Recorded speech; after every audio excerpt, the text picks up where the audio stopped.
What's your, if you go low, I'll go lower, moment?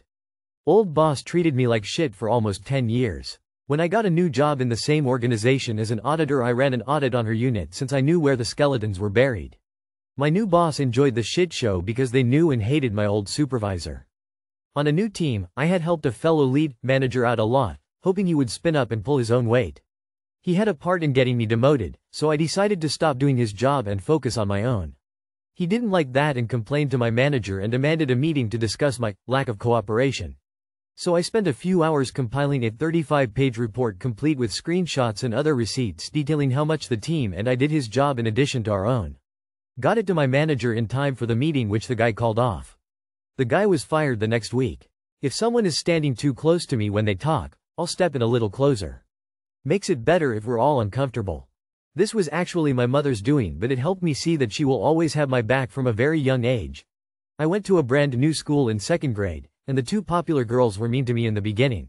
My mom booked my birthday party that year at the premier birthday party spot in my hometown. Think laser tag, bowling, put, batting cages, etc. She then sent me to school and had me give an invite to every single person except for those two girls, and coached me to say, "Why would I want to invite someone who doesn't like me?" when they asked. Guess who started being nice to me?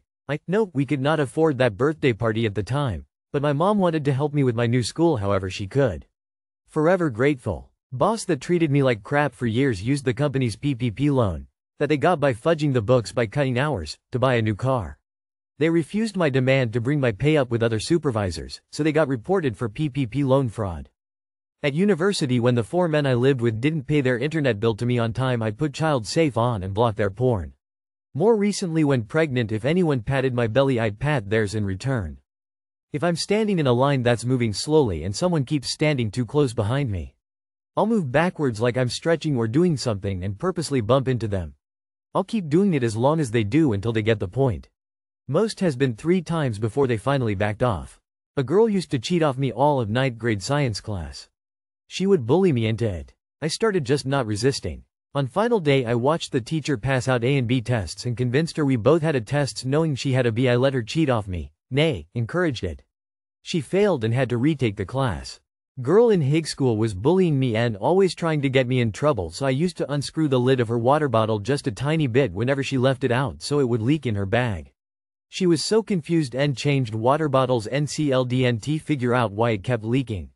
She also hated pennies. She was a rich a-hole, so I collected them and put them in her pockets, shoes, books, etc. It really freaked her out. Lol.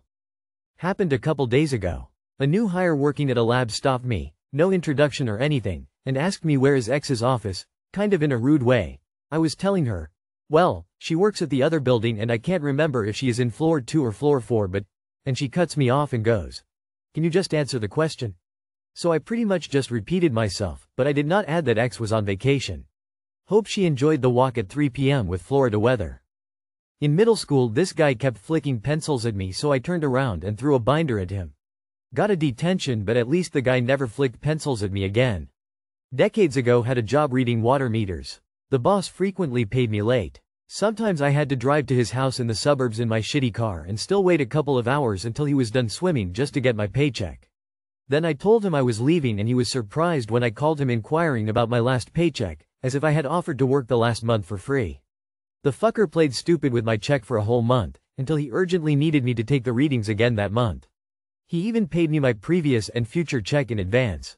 I went home and made up all the readings, and when he started blowing up my phone, I blocked his ass. In high school, I sat next to a varsity football player. He was a complete dick to me all the time. One day, we were taking a quiz and he nudged me wanting to see my answers. I thought about it a minute and then let him. He copied all my answers. When we got the quiz back, we both failed. I completely blew the quiz because I knew my grade would recover, but his wouldn't. His failed the class and his GPA fell below the threshold he could play. I got a B+ in the class instead of an A. I have no regrets. If someone is talking on their phone, at full volume, in an inappropriate setting, I'll do the same so they aren't able to hear their convo. I am a neat freak, my house is spotless. I had a roommate who refused to clean up after themselves, wouldn't even throw out their empty beer can on the way to get a new one. Arguing got old, and I lived in a frat house in college, so game on. Put all my stuff in my room, cutlery, pans, cups, etc., and just ignored their mess. My space is spotless, the rest isn't my problem. They barely made it a week before they were offering to help clean. Not clean, just help me do it. I made it clear that my space is spotless, the common area mess is all theirs. Last I heard, they're nearing a decade homeless.